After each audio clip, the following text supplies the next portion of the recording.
every project comes to an end eventually. The deliverables are complete.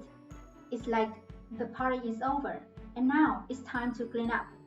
Closing out a project includes a daunting number of tasks. Many tasks overlap, occur simultaneously, and require coordination and cooperation among stakeholders, like the project manager, project teams, project office, a review committee, and an independent retrospective facilitator. There are three major deliverables for project closure. The first one is wrapping up the project. It ensures the project is approved and accepted by the customer, closing accounts, paying dues, reassigning equipment and personnel, and finding new opportunities. The second one is project audit. It is the post-project review of how successful the project was. It includes causal analysis and retrospectives of lessons learned. It helps improve performance on current and future projects. The third one is the evaluation of performance and management of the project. The evaluation includes team, individual team members, and project manager. On some projects, the end may not be as clear as could be hoped.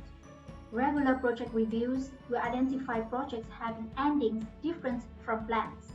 The different types of closure are normal, premature, perpetual, failed, and change priority projects.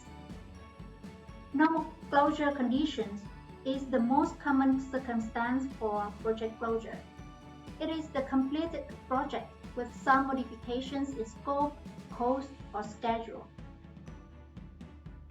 Premature projects are the ones which complete early with some parts of the project eliminated. For example, we might jump to production before testing in a new product development project to catch an opportunity from the market. Some projects never seem to end, like perpetual projects. The major characteristic of this kind of project is constant add-ons, suggesting a poor conceived project scope. Failed projects are usually easy to identify and easy for a review group to close down. Sometimes the organization changes its strategy directions, and because of that, some projects in process may need to be altered or cancelled. Implementing the closure process includes several wrap-up activities. Many companies develop lengthy lists for closing projects. They are very helpful and ensure nothing is overlooked. Implementing close down includes the 6 major activities: getting delivery acceptance from the customer, shutting down resources and releasing to new users, reassigning project team members, closing accounts and seeing all bills are paid, delivering the project to the customer, and creating the final report. This is a sample of wrap-up closure checklist, and this is only a partial checklist. Some organizations even have checklists of over 100 wrap-up tasks. These checklists deals with closure details such as team, contractors, customers, facilities, and the project itself.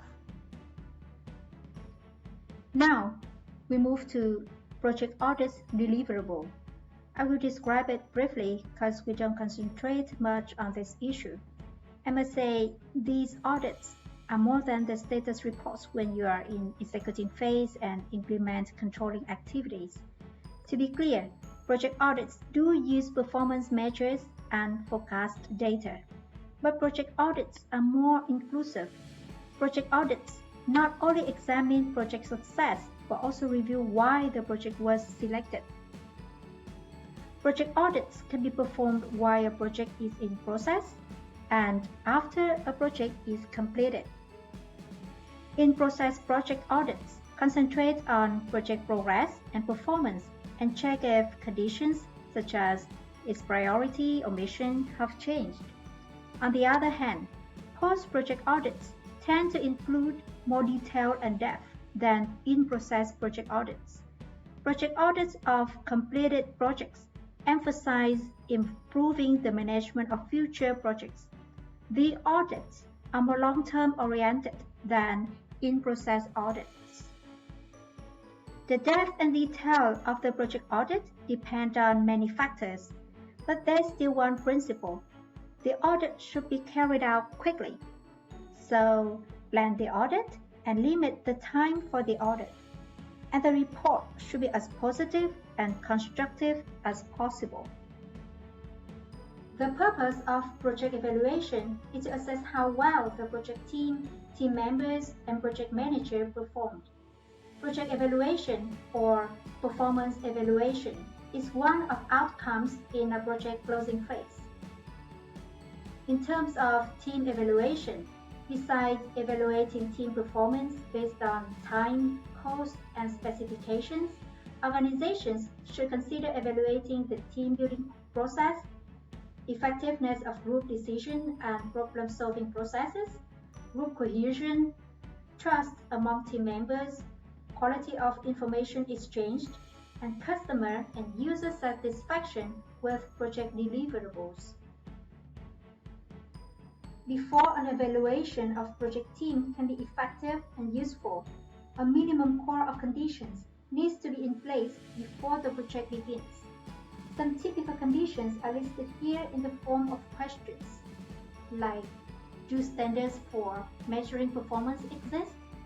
Are the goals clear for the team and individuals? Are they challenging, attainable? Are they lead to positive consequences? Are responsibilities and performance standards known by all team members? Are the team rewards adequate? Management believes teams are important or not? Is there a career path for successful project managers? Does the team have discretionary authority to manage short-term difficulties? Is there a high level of trust within the organization's culture? And are there criteria beyond time, cost, and specifications?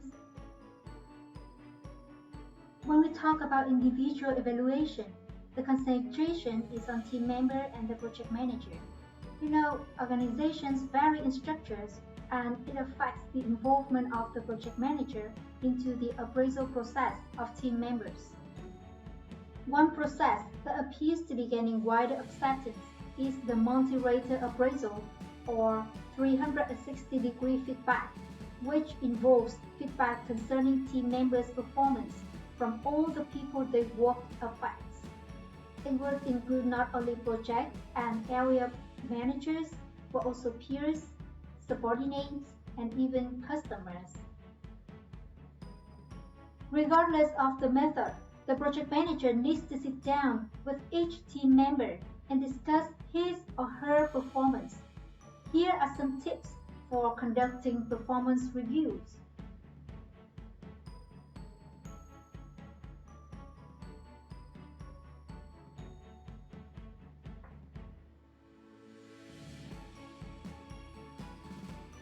To summarize, the goals of project closure are to complete the project and to improve performance of future projects. Implementing closure and review has three major closure deliverables: wrap-up, audit, and performance evaluation. A project should not be considered closed until all three activities have been completed. The culture of the organization and the project team will play a major factor in the effectiveness of these activities. I have been showing you some issues in closing phase of a project. I hope that the lesson will help you close your projects neatly and tidily. If you have any questions, please email me. Thank you and goodbye.